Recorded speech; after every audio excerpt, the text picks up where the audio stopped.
Bismillahirrahmanirrahim. Approchez, Inch'Allah. On va commencer, Inch'Allah. On va essayer de faire pas trop long, Inch'Allah. Et éventuellement, durant la présentation, si vous avez des questions, vous pouvez lever la main pour intervenir. Bismillahirrahmanirrahim. Nahmaduhu wa nusalli ala rasulil karim amma ba'd.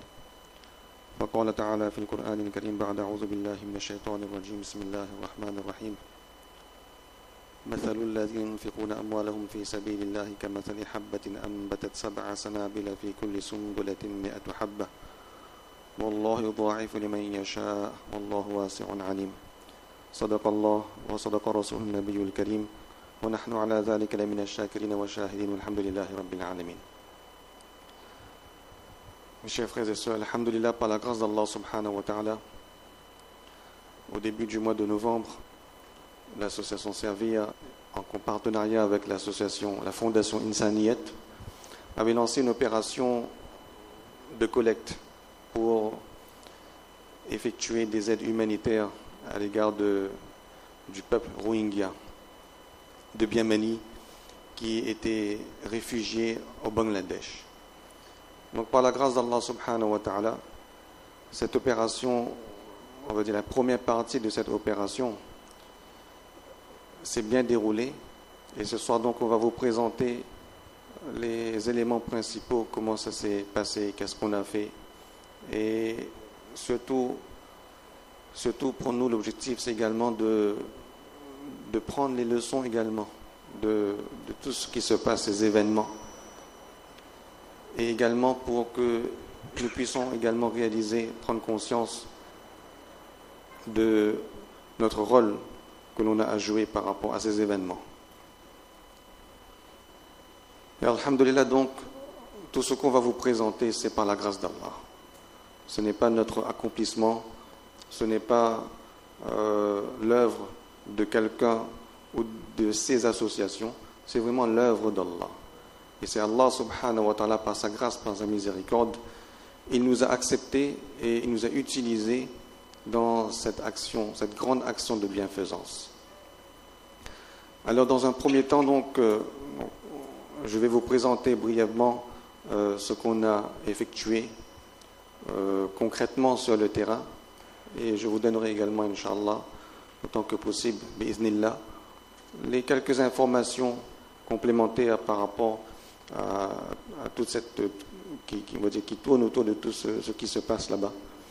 Et ensuite, notre frère Younous, Inch'Allah, complétera avec d'autres informations sur l'état de vie des gens dans ces camps de réfugiés.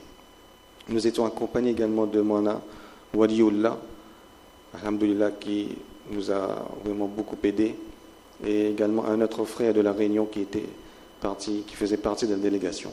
Donc on était 4 frères de la Réunion qui avaient effectué le voyage. Alors, c'était un voyage qui était assez long. On s'est rendu au Bangladesh.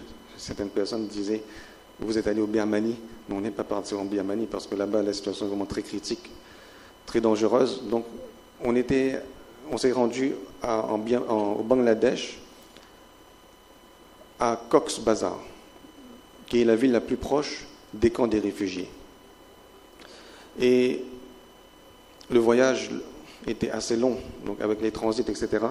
Mais durant le voyage, on a eu, alhamdulillah, l'occasion de rencontrer, avant qu'on arrive là-bas, des personnes qui ont eu l'occasion de participer dans ce type d'action humanitaire et qui nous ont donné des conseils. Et je me souviens donc, un alim qui avait déjà effectué une opération de ce genre au Bangladesh, il nous avait donné des conseils et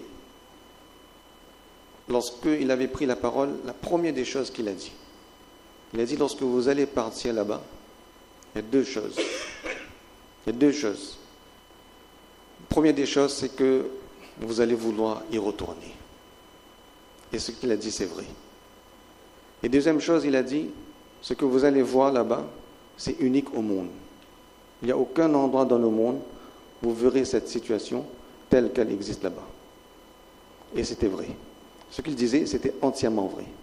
Lorsqu'on est arrivé là-bas, alhamdulillah, il y avait des frères locaux qui nous ont accompagnés, qui nous ont pris en charge. Donc le voyage était, alhamdulillah, beaucoup facilité par cette aide locale pour les transports, etc. Et donc, c'est un voyage qui a duré sur place là-bas. L'opération a duré 3 jours et demi. Donc, très courte. Mais c'était préparé bien à l'avance. Bien en amont, toutes les démarches administratives, etc. ont été faites. Notre frère Younous donnera un peu plus de détails, Inch'Allah. Comment ça s'est préparé à l'amont. Et l'avantage que l'on a, c'est que, alhamdulillah, on avait des contacts sur place. On a fait tout ce qu'il fallait pour que cette démarche soit transparente sur le point de vue administratif et également du point de vue des autorités pour qu'aucune difficulté ne puisse se présenter durant notre voyage. Et lorsqu'on est arrivé donc là-bas à Cox's Bazar, immédiatement, on était dans l'action. Le temps était court. Lorsqu'on est arrivé à Cox's Bazar, qui est une ville, on va dire, touristique, et toute la région de Cox's Bazar, c'est une région c'est un des plus grands lagons du monde. Et c'est une plage qui fait face, on va dire, à la Birmanie. Toute cette région est la région la plus proche de la Birmanie. Et c'est une région qui était le point d'entrée de ces réfugiés. On les comptabilise aujourd'hui à plus d'1 million. Plus d'1 million de réfugiés Rohingyas. Ça veut dire qu'il n'y a plus pratiquement grand monde en Birmanie qui sont aujourd'hui au Bangladesh. Les médias disent 600 000, 800 000, mais ils sont plus d'1 million. Ils sont répartis dans des camps. Des camps, on comptabilise à peu près 16 camps. Ce qui nous ramène à peu près environ, en moyenne, 100 000 personnes par camp. Ces camps sont concentrés dans une zone restreinte. C'était une zone qui était forestière. Il y avait des arbres, c'est de la forêt. C'est un peu le type de climat et d'image de scène que vous voyez au Vietnam, où il y a des rizières, il y a des forêts, et puis des rizières, etc. Jusqu'à un moment donné, ils étaient obligés de couper les arbres pour faire de la place pour ces réfugiés. Et donc, dans ces camps-là, ces 16 camps qui sont très très proches, on va dire, les gens sont vraiment entassés, on va dire, dans une promiscuité dans cette zone, 1 million de personnes, eh bien, ces camps-là étaient notre terrain d'action. Arrivé à Cox's Bazar, on avait à peu près 1 heure de temps et demi à 2 heures de route aller, et le retour c'était la même chose. Donc des conditions quand même assez difficiles pour les déplacements. Donc immédiatement on est allé dans les camps. On avait déjà préparé quelques distributions qui étaient prises dans les camions, et la première journée, on avait fait une distribution de nourriture, de sacs de nourriture, et c'est la deuxième journée et la troisième journée qu'on avait fait les distributions qui nous concernaient, nous, notre collecte à nous. Notre personne qui nous accompagnait, il avait fait également une distribution. Comme le temps était très court, on a préféré faire notre distribution le lendemain. Alors ce qu'on a collecté, alhamdulillah, ici à La Réunion, c'était, alhamdulillah, par la grâce d'Allah, par votre générosité, c'était considérable. On va dire, alhamdulillah, par la grâce d'Allah, on a pu rassembler une somme bien au-delà de nos espérances, bien au-delà. Ce qui fait que, logistiquement, on a été pris un peu par notre succès, par votre succès. C'est-à-dire que lorsque on fait ces démarches, on doit chiffrer ce que l'on transfère là-bas, on doit chiffrer exactement, on va dire au centime, à l'euro près, comment sera utilisé cet argent, c'est-à-dire les dépenses, tant de sacs de nourriture, ce que contient ces sacs de nourriture, leur valeur, tout doit être comptabilisé, cahier des charges, des conventions qui sont signées. Donc on travaillait avec une ONG locale. Donc tout ça était déjà chiffré, ce qui fait qu'on avait fait une première vague de transferts et d'actions, de commandes, on va dire, de nourriture. Mais comme il y avait également des dons qui entraient, on n'a pas eu le temps de faire la deuxième vague. Cette deuxième vague, Inch'Allah, sera effectuée dans les semaines à venir. Et donc, dans cette première vague, il y avait à peu près plus d'une centaine de milliers d'euros qui avaient été utilisés. Et donc, on a pu, alhamdulillah, distribuer donc, sur les camps près de 4100 paquets de nourriture. 4100 paquets de nourriture qui contenaient chaque paquet. Chaque paquet contenait, vous avez la liste, Donc 10 kg de riz, 2 litres d'huile, 5 kg de pommes de terre, 2 kg de sel, 3 kg de dalle, 2 kg de sucre, 500 g de lait en poudre, des épices et également c'est des épices spéciaux qu'ils utilisaient. Donc si on regarde le paquet de nourriture fait, moi je disais, fait près de 20 kilos, hein, près de 20 kilos. Un paquet, des goniers en plastique, qui fait près de 20 kilos. Et les autorités, les gens locaux ont vraiment apprécié notre aide par rapport à la quantité, à la qualité de ce que nous avons distribué. Sur place là-bas, tout est contrôlé par l'armée et par la police. Alors, lorsque on effectue les distributions, ça ne se fait pas comme ça de façon au hasard. Ça se fait de façon au hasard. Ça se fait de façon très très ordonnée, très très disciplinée, organisée par l'armée et par la police. Lorsqu'on arrive, on a un premier checkpoint. On arrive, on va enregistrer notre venue, les camions sont là, ils comptabilisent ce qu'il y a dans le camion, c'est le contenu des sacs, ils savent exactement qu'est-ce qui entre dans les camps, et c'est l'armée qui décide où est-ce qu'on va distribuer cette nourriture. Ce n'est pas nous qui décidons. C'est une bonne chose parce que ça permet de dispatcher de façon équitable la distribution dans les différents camps. Et donc, c'est eux qui décident. Là, vous allez dans tel camp. Donc, il y a tant de camions qui va aller dans tel camp, tant de camions dans tel autre camp, etc. Et ensuite, lorsqu'on a fait donc ce premier checkpoint, là, il y a un soldat qui monte avec nous dans le camion, qui nous accompagne et qui nous emmène jusqu'à la zone de distribution de nourriture. Donc, il y a des zones de distribution de nourriture dans chaque camp. Ce n'est pas qu'on va de maison en maison, etc. Ils sont organisés depuis quelque temps, alhamdoulilah, et ça facilite beaucoup de choses. Alors, cette nourriture est distribuée aussi de façon organisée. Lorsqu'on arrive dans la zone de distribution, il y a un autre groupe d'armée qui est là. Ils reprennent encore les enregistrements, ils déchargent les camions, ils comptabilisent ce qui est déchargé. Et lorsque tout est déchargé, ils attendent que nous, les invités, les étrangers, donnent le feu vert pour la distribution. Ils sont très coopératifs. Ce sont des gens de l'armée, de la police. Ils ne sont pas armés, mais ils ont comme une certaine autorité pour faire régner la discipline. Et ils sont très, très coopératifs et très amicaux également. Et ça facilite beaucoup de choses. Parce que ces gens sont vraiment dans une détresse extrême. Lorsqu'on a distribué, le premier jour, on avait distribué plus de 1000 colis, eh bien, les distributions se font de façon organisée. Et l'organisation est telle qu'ils mettent une personne pour 100 familles, un leader pour 100 familles. Un leader Rohingya qui a la charge, on va dire, de 100 familles.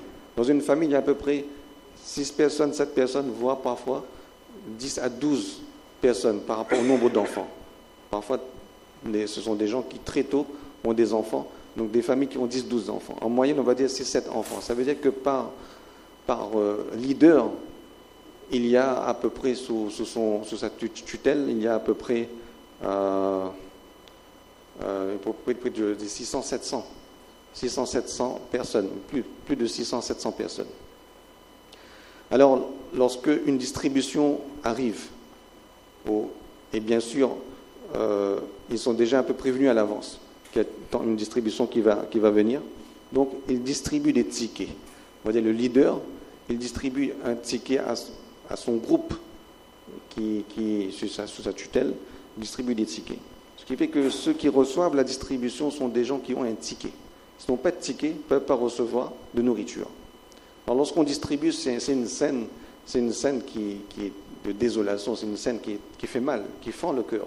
Parce qu'on voit des gens qui sont dans des corridors, on va dire, faits de bambou. Vous avez vu certainement ces images qui passaient sur les réseaux. Des gens qui sont debout pendant des heures et des heures, parfois sous des bâches, parfois sous le soleil. C'est une queue qui est interminable. On n'en voit même pas le bout. Le bout de cette queue, on n'en voit même pas. Des gens qui sont à attendre depuis des heures et des heures, avec un ticket à la main. Une ligne pour les femmes, une ligne pour les femmes et les enfants, et une ligne pour les hommes. Et là, tout autour maintenant de toute cette scène-là, il y a des centaines de gens qui sont là à attendre leur distribution. Il y a encore des centaines de gens qui n'ont pas de ticket et qui sont dans l'attente également de nourriture. Mais comme ils n'ont pas eu de ticket, alors ils espèrent que lorsque la distribution soit terminée, peut-être qu'il y aurait un restant et ils pourraient profiter de ce restant. Mais généralement, il n'y en a pas. Alors, donc lorsqu'on fait la distribution, il y a plein de gens qui sont rassemblés, plein de gens qui attendent, qui se mettent devant des gens, des enfants, grande quantité d'enfants, grande quantité de femmes, très peu d'hommes, moins d'hommes. Il y a plus les vieillards et les jeunes enfants. Les gens de la catégorie moyenne, pour la plupart, une grande quantité ont été massacrés, tués. Donc là, les gens, ils sont là et ils attendent. Et lorsque nous, on donne le fait vert pour la distribution, donc ticket par ticket, on les donne et ils s'en vont. Et là aussi, c'est vraiment une scène très, très, très, très triste et qui fait mal le cœur. Ce qu'on voit, c'est des enfants parfois qui sont très petits, plus petits que lui. Des enfants qui sont très petits, qui sont, on va dire, squelettiques. Ils viennent parce que leurs parents soit est malade, soit n'est pas disponible, soit les parents ne sont pas là. Donc les parents envoient des enfants à leur place pour récupérer la nourriture. C'est des enfants qui portent des sacs dont le poids est plus que le poids de leur corps. 20 kilos, un enfant qui n'a même pas 6 ans, 7 ans, une vieille dame, vieille, squelettique, la peau, on va dire comment on dit en créole, la peau sur le dos, à peine complètement courbée, à peine si elle a la force de marcher. On l'a donné un sac, le sac est tombé, elle ne pouvait pas porter. L'armée est obligée de l'aider pour porter le sac. Mais ils n'ont pas le choix. Ils n'ont pas le choix que de prendre le sac et de partir. Parce que lorsqu'on a fait la première distribution, ça faisait 15 jours que ces gens n'avaient pas reçu de distribution de nourriture. 15 jours qu'ils n'avaient pas reçu de distribution de nourriture. Et donc imaginez le besoin. Et lorsqu'ils ont l'occasion de prendre ces sacs, eh bien, coûte que coûte, comme il faut, ils vont prendre ces sacs, ils vont partir. Ils vont trébucher. Il y avait un enfant, subhanallah, le sac, lorsqu'il a pris le sac est tombé et le riz qui était dans le sac s'est répandu par terre. Et par terre, c'est du sable. Donc on a vu, nous, si ce riz s'était mélangé avec du sable. Pour nous, c'est irrécupérable. On a vu cet enfant avec ses mains ramasser le sable et le riz en même temps, remettre dans le sac. Et l'armée qui l'aide, et les gens qui l'aident à ramasser ce riz mélangé avec du sable, on va dire, c'est plus que du sable que du riz qu'il reprenait et remettait dans son sac. Tellement ils sont dans le besoin. La plus grande nécessité de ces gens en ce moment, c'est la nourriture. Et principalement le riz, parce que c'est la nourriture principale. C'est le plus grand besoin. Le plus grand besoin. Et malheureusement, il y a eu, donc, alhamdoulilah, il y a eu au départ, parce qu'il y a eu tout l'effet médiatique, tout le tapage médiatique, alhamdoulilah, beaucoup d'organisations, ONG étaient venues, etc., pour faire des aides. Et maintenant, vous voyez, dans les médias, on n'en parle plus beaucoup, eh bien, ces aides ont diminué. Il y a beaucoup d'organisations, Médecins sans frontières, Croix-Rouge, Red Crescent, Croissant-Rouge, Croix-Rouge, l'UNICEF, les Nations Unies, et d'autres encore, beaucoup de Human Rights Watch, etc. D'autres organisations, des organisations turques, des organisations australiennes, canadiennes, etc. Beaucoup d'organisations qui sont là-bas.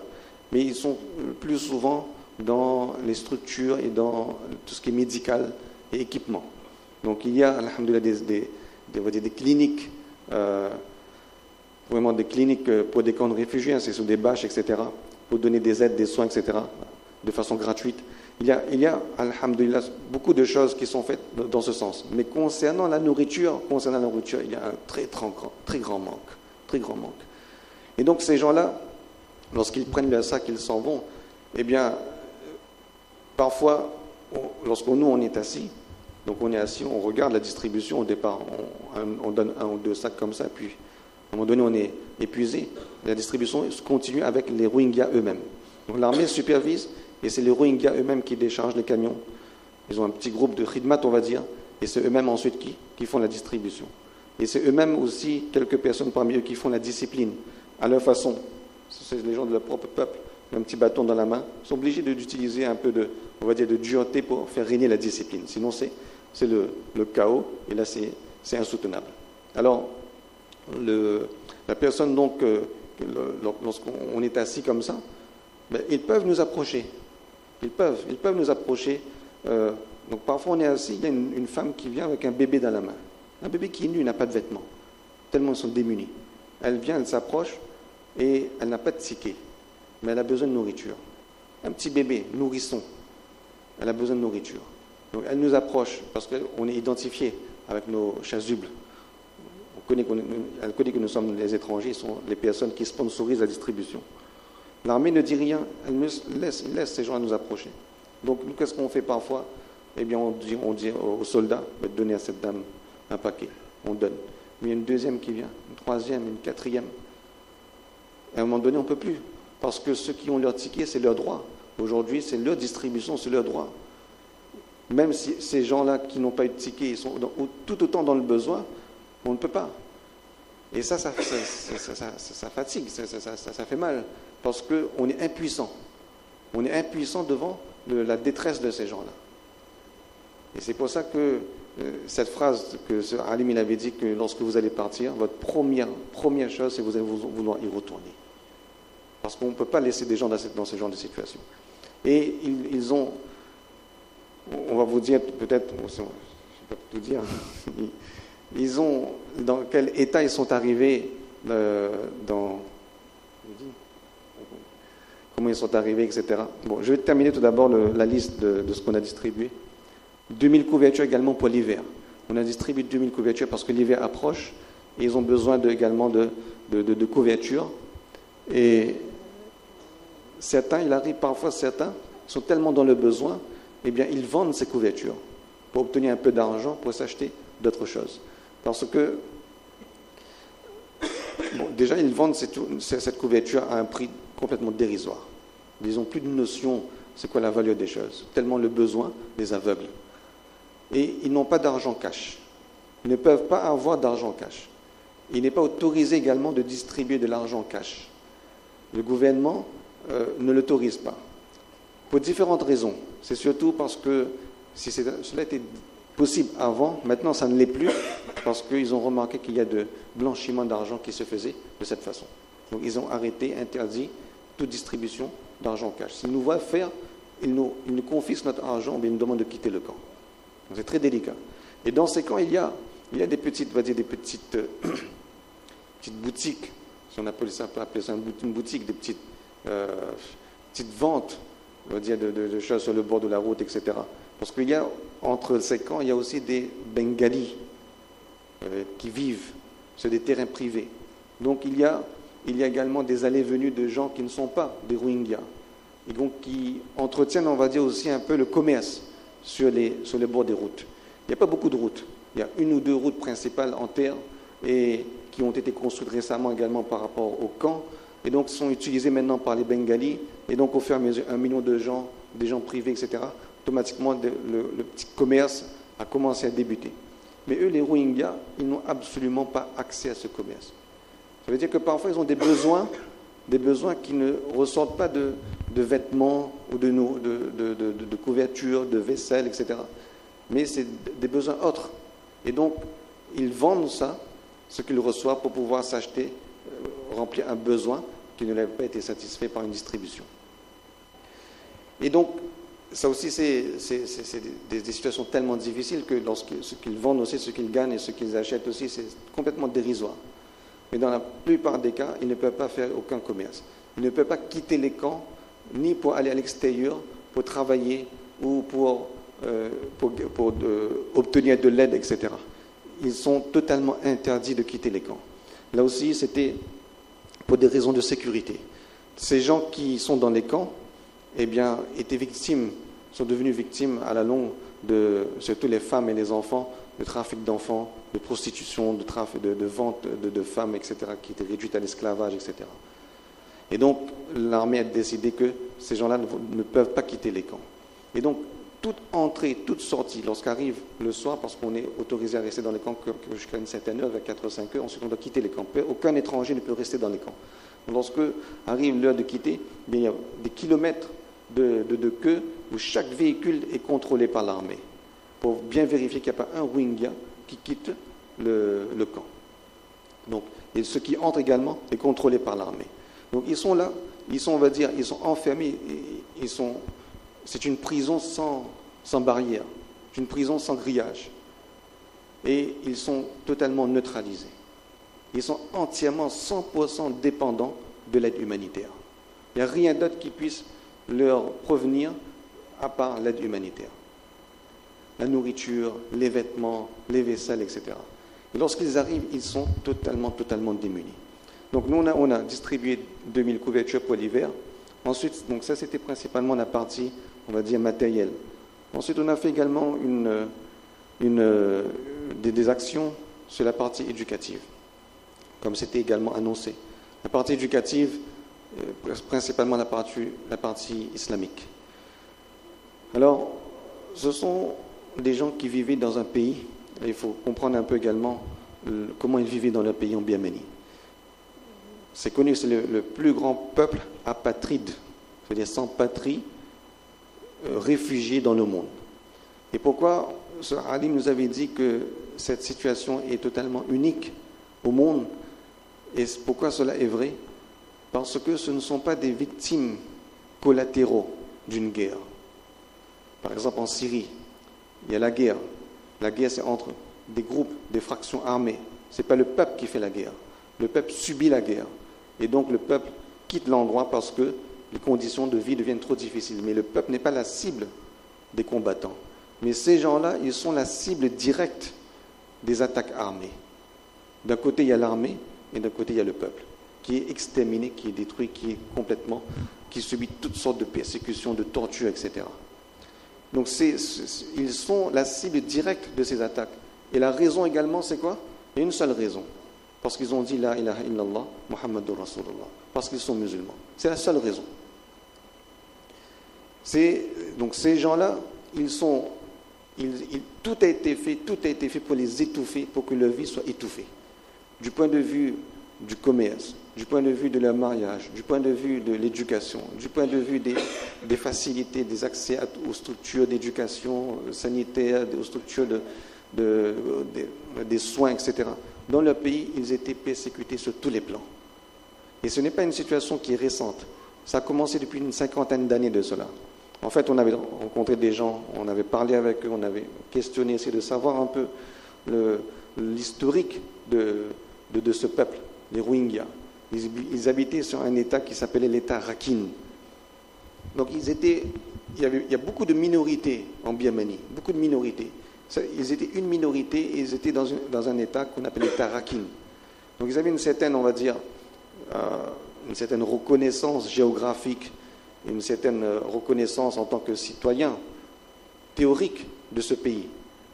Mais toutes les minorités de la Birmanie, autres que les Rohingyas, avaient reçu une certaine identité, un document identitaire qui pouvait les permettre de vivre dans ce pays, sauf les Rohingyas.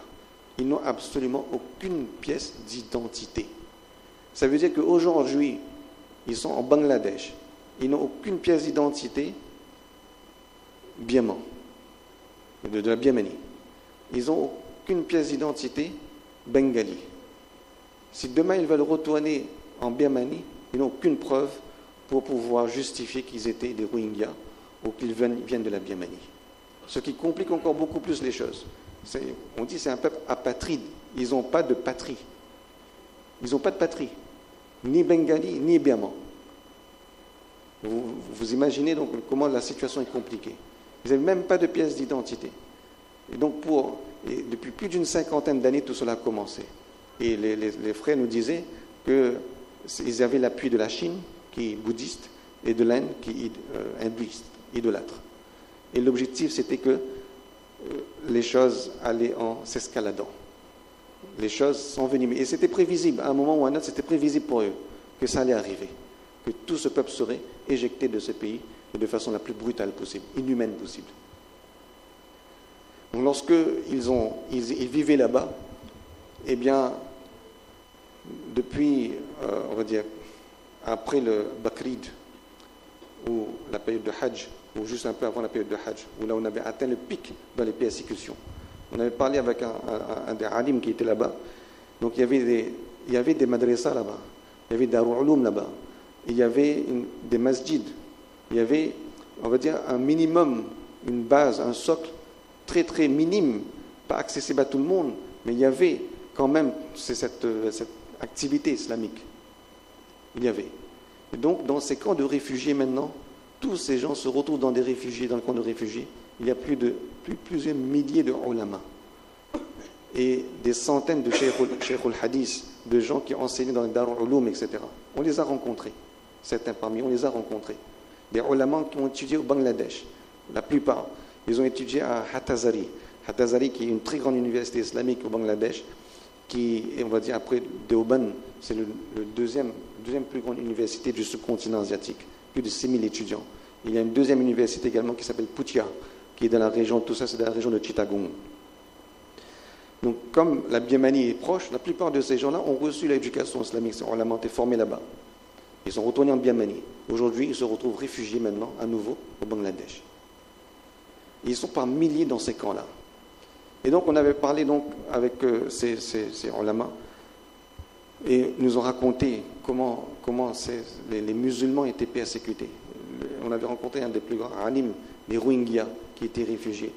Il nous avait dit que lorsqu'il était là-bas, il résistait malgré toutes les persécutions pour que cet enseignement islamique ne s'arrête pas. Il a résisté jusqu'au dernier moment. Il est parmi les derniers à se réfugier au Bangladesh. Mais il a tenu autant qu'il pouvait. Mais à un moment donné, il ne pouvait plus, il devait partir. Il a vu devant ses yeux un de ses oustad, un de ses alim, se fait shahid. Ils ont creusé un trou, ils ont jeté le corps dedans, ils ont jeté du pétrole et ils ont brûlé. Devant ses yeux. Il dit comme ça, il y a combien comme ça ont été tués. Et lorsqu'il parle, il y a à chaque fois ce mot-là qui sort de sa bouche. Il dit en ourdou, il parle en ourdou, c'est jalate. Il brûlait. Brûler les maisons, brûler les madrasas, brûler les masjids, brûler les commerces. Tout, c'était le feu et le feu. Voilà comment il persécutait les gens. Et donc il disait que j'ai essayé de tenir le temps que possible, mais je ne pouvais plus. Et donc il a émigré et il s'est réfugié en Bangladesh. Lorsqu'il est arrivé, les gens de Bangladesh savaient que c'était un des rares alims. Ils ont voulu donc construire pour lui une maison un peu plus décente. Eh bien, qu'est-ce qu'il a dit? Non. Laissez-moi dans ma petite hutte, ma petite maison en bâche, mais faites pour moi une madrasa. Reconstruisez une madrasa pour moi, pour que je puisse recommencer, continuer mon activité. Et ce qu'ils ont fait, alhamdoulilah, il y a des ulama d'autres pays qui ont pu acheter un terrain privé qui se trouve entre deux camps de réfugiés. Ils ont pu donc refaire quelque chose de très simple. Peut-être on verra les photos. On a reconstruit donc la petite madrasa. Les enseignants sont Rohingyas, les étudiants sont Rohingyas. Soit des anciens étudiants donc, qui ont fui également la Birmanie, qui ont pu maintenant recommencer, continuer leurs études, ou soit de nouveaux étudiants, mais ils sont tous des Rohingyas. Il n'y a pas aucun Bengali là. Tous des Rohingyas, enseignants également Rohingyas. Ils sont tournés par les Rohingyas, alhamdoulilah, aidés beaucoup par les ulama à travers le monde. Donc nous aussi, on a pu les aider un peu, etc. Et donc, il nous racontait donc, que donc, dans les camps, il y a des milliers de ulama.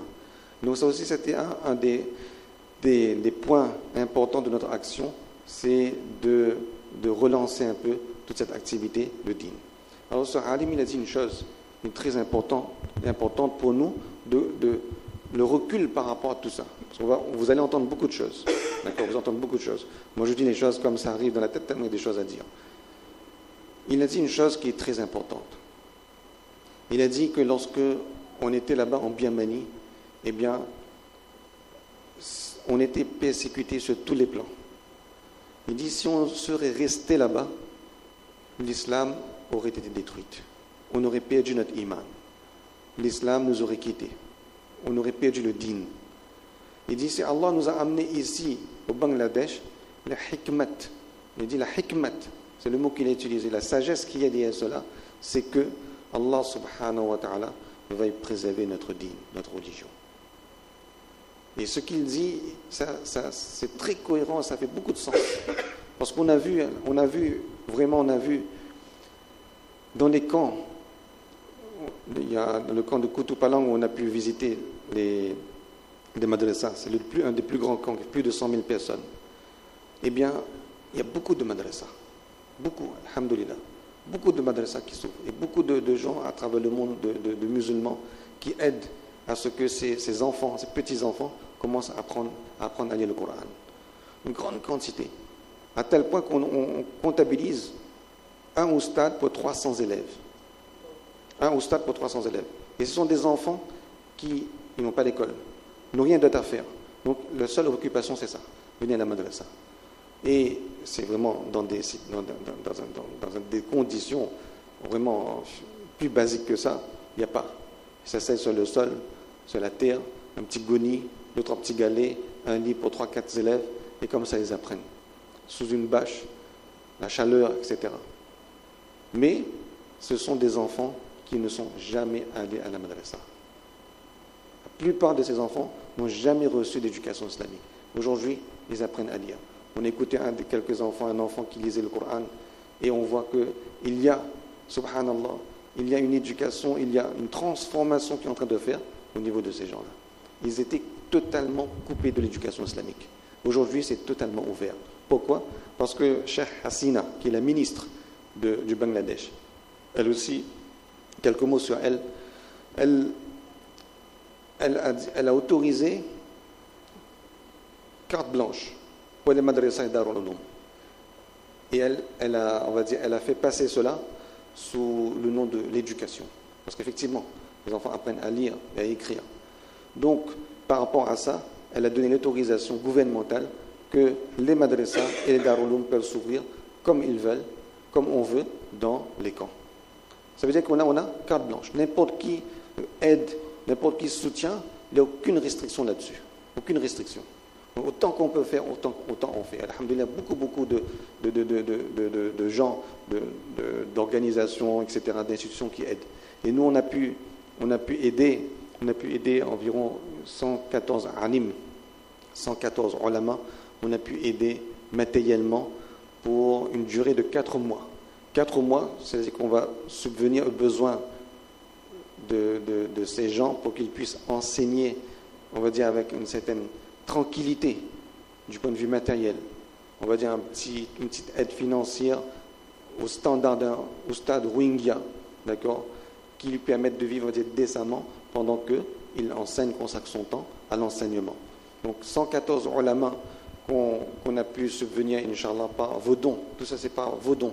Il y a des gens qui ont fait des dons et qui ont précisé qu'on veut que ce soit des sadaqah jariya, zakat, lillah, etc. Donc tout ça, c'est orienté en fonction de vos donations. Donc il y a, pendant 4 mois, 114 ulama qui pourront, Inch'Allah, fonctionner avec toute tranquillité. Et bien sûr, il faut que le travail soit fait sérieusement. Donc on a mis en place également un système de supervision. On avait, alhamdoulilah, des sati, des frères locaux avec nous, des ingénieurs, des gens qui étaient dans le gouvernement avant, qui travaillaient également dans ce domaine de supervision de l'enseignement, parce que c'est un pays musulman, l'enseignement islamique, etc. Donc ils nous ont offert leur aide. On a pu également dépêcher un alim de Chittagong qui est venu pour spécialement l'utiliser pour les supervisions. Donc 2 superviseurs, un pour les Darul Uloum, un pour les Maktab, qu'on va aider également financièrement pour qu'ils puissent faire le travail, avec un 3e superviseur principal qui nous fera le rapport mensuel de tout ce qui est fait, de tout ce qui doit être amélioré, tout ce qui va, tout ce qui ne va pas, etc. Donc tout ça, Inch'Allah, il y aura un suivi sur cette période au moins de 4 mois. Au moins ça s'est assuré, Inch'Allah, une période de 4 mois. Pour la suite, tout dépendra de l'aide qu'Allah subhanahu wa ta'ala voudra bien apporter par votre intermédiaire ou par l'intermédiaire d'autres personnes. Donc, on a, alhamdulillah, on a pu mettre en place cela. On a pu également aussi rassembler des ulama très discrètement dans un endroit et leur parler, leur dire quelques mots, etc. Et les aider aussi un petit peu, on va dire, discrètement. Et alhamdulillah, on voit que ce sont des gens qui ils demandent pas, mais ils apprécient lorsque on les aide. Ça veut dire que ce n'est pas eux qui viennent et qui nous demandent, etc. C'est nous qui avons pris l'initiative. Et on voit que lorsqu'on fait cela, eh bien, lorsqu'on les laisse parler, ils disent, voilà, ils ont besoin de livres, ils ont besoin de kitab, ils ont besoin de sihah, de livres de hadith, etc., de commentaires qu'ils utilisaient. Donc pour l'enseignement, ils ont besoin de ça. Donc ça aussi, on a pu les aider à acheter quelques 67 sets de kitab qu'on a pu acheter, également d'autres livres, etc. Donc tout ça, on a pu également, par votre intermédiaire, réaliser. Il y a aussi un markaz. Alors, markaz de Jamaat. Sur ce plan, il faut savoir que lorsque les premiers Rohingyas sont arrivés, les premiers Rohingyas sont arrivés. En fait, les premiers des premiers, on va dire, ça date de près de 15 ans, 1980, dans les années 80. Et donc, le premier camp qu'on traverse lorsqu'on arrive, c'est un camp qui date de 15 ans. Mais ce camp-là, il date de 15 ans, il est dans le même état que les camps qui datent de quelques mois. Pratiquement identique. En 15 ans, rien n'a bougé. Pratiquement identique. Ça veut dire que ces gens sont dans une situation, mais qu'est-ce qui est fait pour l'avenir, pour le futur? Il n'y a pas de stratégie, il n'y a pas de choses qui est mise en place. Ils sont là et dépendent totalement de l'aide humanitaire. Depuis 15 ans, ils sont là. Depuis 15 ans, c'est la même situation. Les nouveaux camps qui viennent d'arriver, qui a gonflé, on va dire, la zone, ça date de quelques mois. Ça date de quelques mois. Lorsque les nouveaux sont arrivés, il y a quelques mois de ça, les premiers à aider ces Rohingyas, c'était les gens de Jamaat, Tabligh Jamaat. Ils étaient les premiers à partir dans les camps pour leur apporter de la nourriture. Parce qu'ils étaient après Bakrid de cette année, juste après Bakrid de cette année, il y a quelques mois de ça.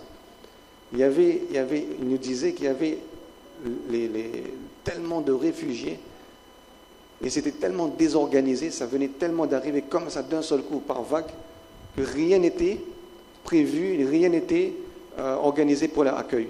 Les gens étaient debout sur le bord des chemins. Vous voyez comme debout, comme ça, debout. Pas de maison, pas de bâche, des enfants, des gens qui sont debout sur le bord des chemins, qui vivent comme ça. Sans toit, sans rien. Dispersés. Une voiture qui passe, eh bien, ils courent derrière cette voiture pour avoir de la nourriture. Ils étaient éparpillés dans la forêt. Comme, on va dire, comme des animaux. Ils vivaient comme ça, sans aucune structure, rien, absolument rien. Pas de sanité, pas de puits, etc. Rien. Et au début, le gouvernement était contre également. Le gouvernement birman était contre l'arrivée de ces gens-là. C'est un pays pauvre. Tous ces réfugiés qui arrivent, le Cheikh Hasina, qui est la ministre, elle était contre. Mais ce qui s'est passé, c'est lorsque, quelques mois de ça, Erdogan, le président turc, est venu avec son épouse. Et vous avez peut-être certainement vu des images de sa visite. Son épouse qui pleure lorsqu'elle rencontre ces Rohingyas. Ça, c'est imparable. Le pape a pleuré lorsqu'il a rencontré une délégation de Rohingyas là-bas à Dakar. Mais s'il aurait lui-même mis les pieds dans le camp des réfugiés, il aurait pleurniché comme un enfant. Tellement c'est touchant. On ne peut pas retenir ses larmes. Tellement c'est touchant. Il est monothéiste. Nous avons Iman dans le cœur. C'est pas pareil. C'est pas comme des autres réfugiés. C'est différent. Alors, Erdogan, il a parlé avec Cheikh Hasina, il lui a expliqué. Et depuis cette rencontre, elle a totalement changé sa vision. Et là, elle a dit, on va prendre en charge ces Rohingyas. Et Erdogan avait également dit à Cheikh Hasina que moi, je vais t'aider.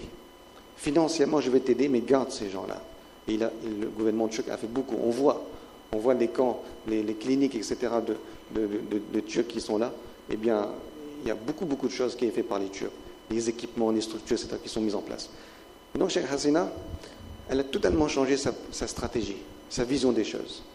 Et elle a commencé maintenant à prendre ces réfugiés, en charge ces réfugiés. C'est là qu'elle a commencé à mettre en place tout le système de l'armée, de la police, mettre en place des camps, le contrôle, etc.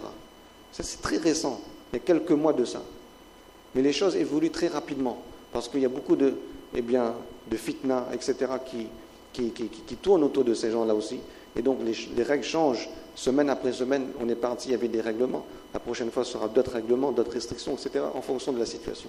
Mais il y a, alhamdoulilah, cet encadrement et cette volonté du gouvernement de prendre en charge, c'est peut-être un trop grand mot, mais au moins de prendre certaines responsabilités pour améliorer la situation de ces gens ou aider à l'amélioration de la situation de ces gens au travers des ONG, des organisations, etc. Alors, il y a une anecdote qu'un des Satis nous avait dit, lorsque le gouvernement birman était à l'ONU et que l'ONU a questionné Bengali, a questionné les Bengalis et elle leur a dit en ce sens que vous êtes un pays pauvre, vous avez plus d'1 million de réfugiés dans votre pays, comment vous allez les nourrir? Alors, regardez la réponse du gouvernement bengali. Ils ont dit que nous, les Bengalis, on mange 2 repas par jour eh bien s'il le faut, on sacrifiera un repas pour donner à manger aux Rohingyas. Le pays le plus pauvre du monde qui accueille le plus grand camp de réfugiés du monde. Ça, c'est le système d'Allah. Allah a choisi le pays le plus pauvre, l'un des pays les plus pauvres au monde, pour accueillir le plus grand peuple apatride de ce monde. Mais lorsqu'on fait nusrat des gens, Allah va ouvrir les chemins. Allah va ouvrir les chemins. Certainement, dans l'avenir du Bangladesh va changer par rapport aux nusrat qu'ils font, Inch'Allah, pour ces gens-là. Il y a hikmat derrière cela. C'est une très grande désolation. La misère atteint son... Ils sont tombés tellement bas, humainement, ils sont tombés tellement bas qu'on ne peut pas tomber plus bas. Ils sont passés par tous les sacrifices, absolument tous les sacrifices. Mais Allah est en train de réveiller dans ces gens-là, à travers la madrasa, les Darul Uloum, etc., en train de réveiller un autre peuple. En train de réveiller un autre peuple. Lorsqu'on faisait les distributions, eh bien, les femmes, moi, et c'est l'avis également de ceux qui étaient avec nous, je n'ai pas vu une femme qui avait la tête découverte. Je n'ai pas vu une femme qui n'avait pas un châle sur la tête ou parda. Une grande majorité de dames qui portent le parda, ou sinon un châle sur la tête. Ils ont été persécutés pour leur religion, parce qu'ils étaient musulmans, mais ils n'ont pas perdu leur identité musulmane. Ils n'ont pas perdu. Ils sont arrivés et ils ont cette pudeur.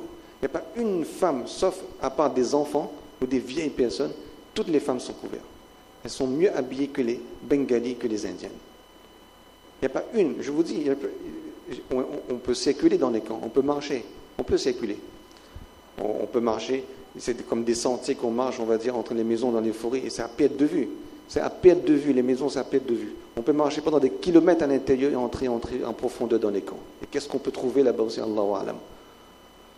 Et il n'y a pas un moment où on a vu une femme qui avait la tête découverte, l'identité islamique, ils ont gardé. Les femmes, les hommes également, lorsqu'on distribue, chacun, lorsqu'ils prennent le paquet, moi ça m'a touché, chacun disait « Assalamu alaikum, assalamu alaikum, assalamu alaikum ». Mais ce n'était pas un assalamu alaikum normal, c'était un assalamu alaikum de shukriya. Moi je ressentais ça. C'est comme si dans ce assalamu alaikum, il y avait une intonation qui vous disait que jazakallah de nous avoir aidés, remercie de nous avoir aidés. Et donc, c'est des moments qui touchent le cœur.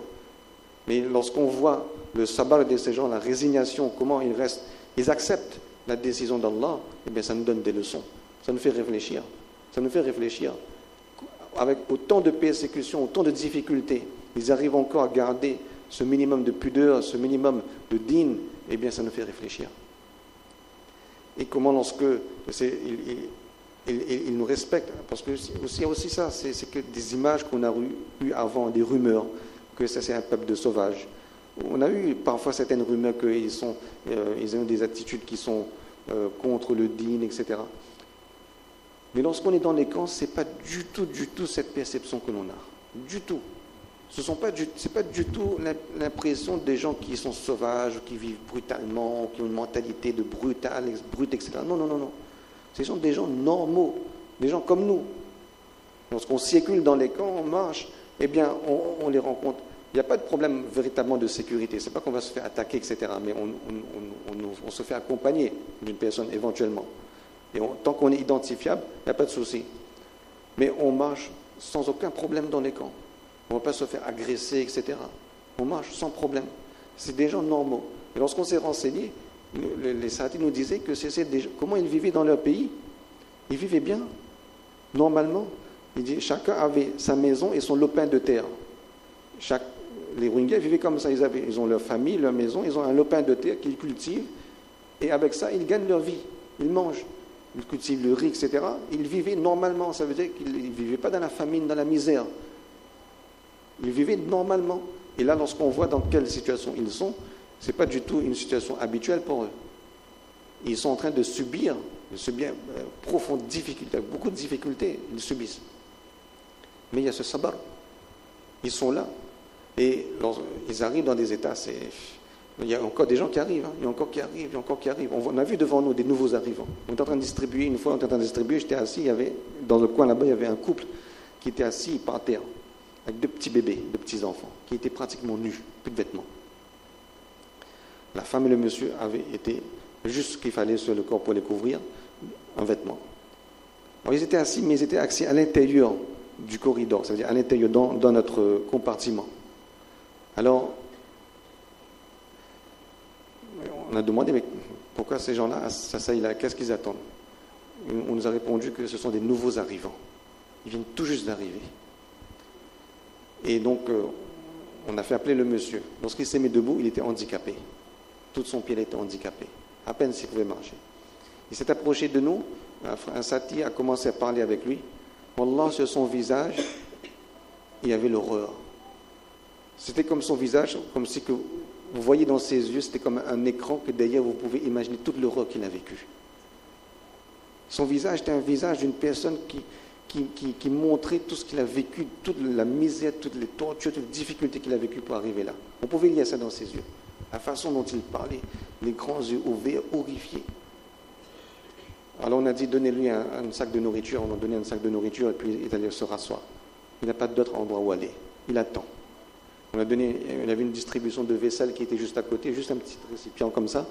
On l'a donné un. Et puis il y avait une autre distribution de vêtements qui était faite là aussi. C'était de façon complètement chaotique, tellement il courait sur des vêtements. Et donc on lui a donné aussi quelques vêtements. Mais ils sont totalement dépouillés.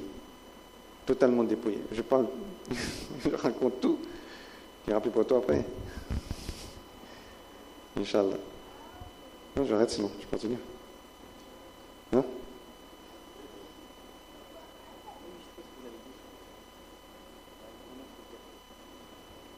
Je vais laisser un petit peu, Younes va raconter aussi un peu.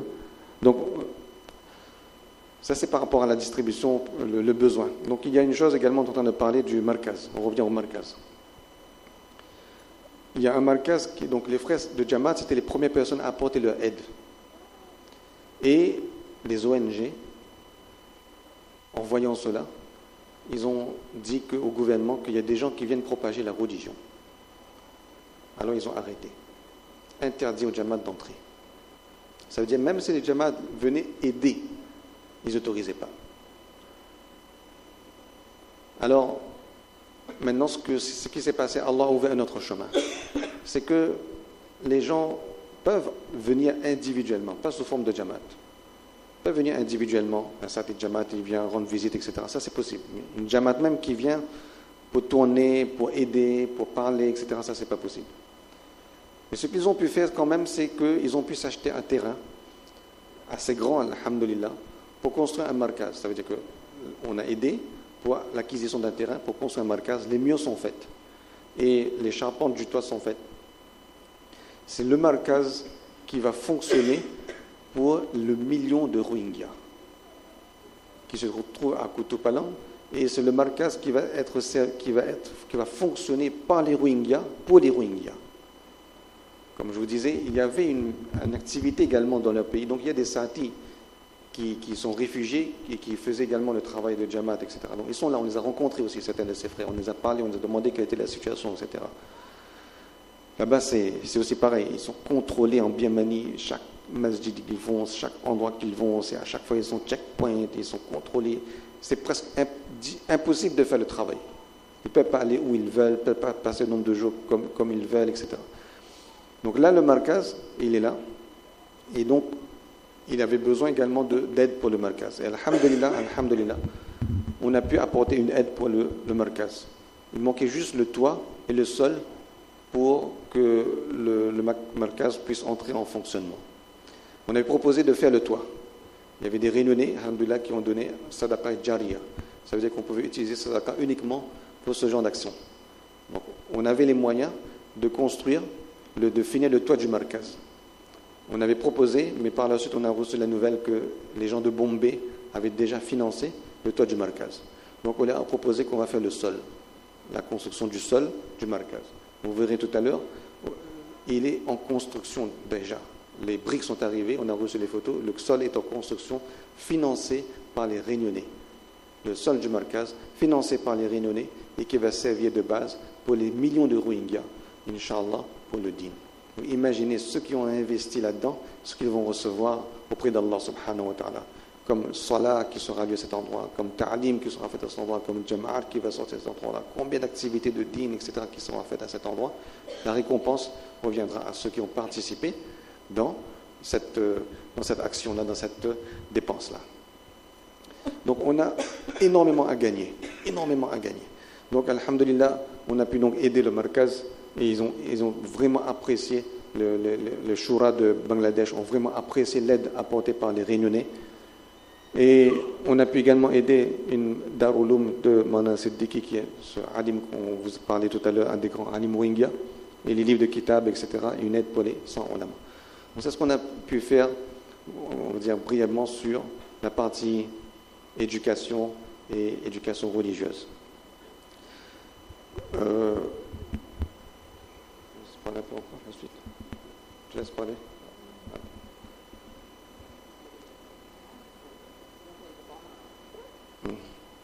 Remonter quelques diapos, juste pour vous donner un peu un aperçu également, comment toute cette vague de gens arrive. C'est que lorsqu'on demandait les scientifiques comment ça se passait, ils disaient que la côte Biaman est à une cinquantaine de kilomètres. Une cinquantaine de kilomètres. Je peux raconter ? Une cinquantaine de kilomètres. Et de la côte Bangladesh, qui est le point d'entrée de ces réfugiés, tellement c'est pas loin, de loin on peut voir la côte Biaman. Il disait qu'on pouvait voir même la fumée monter au ciel. C'est des maisons, des choses qui brûlaient chez les Rohingyas. Donc il y a ce qu'on appelle le Ground Zero. Ground Zero, c'est le point d'entrée au Bangladesh. Donc les gens, ils traversaient dans des bateaux, ils arrivaient sur une île, et de là, de l'île, ils passaient sur une deuxième île, et là c'était le point d'entrée au Bangladesh. Depuis, cette route a été fermée par le gouvernement, l'armée Biaman, parce qu'ils ont mis des mines sur les plages. Ce qui fait maintenant, ces pauvres Rohingyas sont obligés de faire un long chemin, un autre trajet pour pouvoir, à pied, pour pouvoir entrer au Bangladesh. Alors lorsque ces gens-là, ils quittent leur pays, ils emmènent avec eux leurs affaires, leurs bijoux, leurs vêtements, le peu qu'ils peuvent emmener avec eux, ils emmènent avec eux, comme les réfugiés. Mais ils se font dépouiller par les passeurs. Les passeurs des bateaux, ils se font dépouiller. C'est lorsqu'ils arrivent dans Ground Zero, pour payer le service de passage, le capitaine du bateau prend tous leurs bijoux, tous leurs vêtements, tout ce qu'ils ont.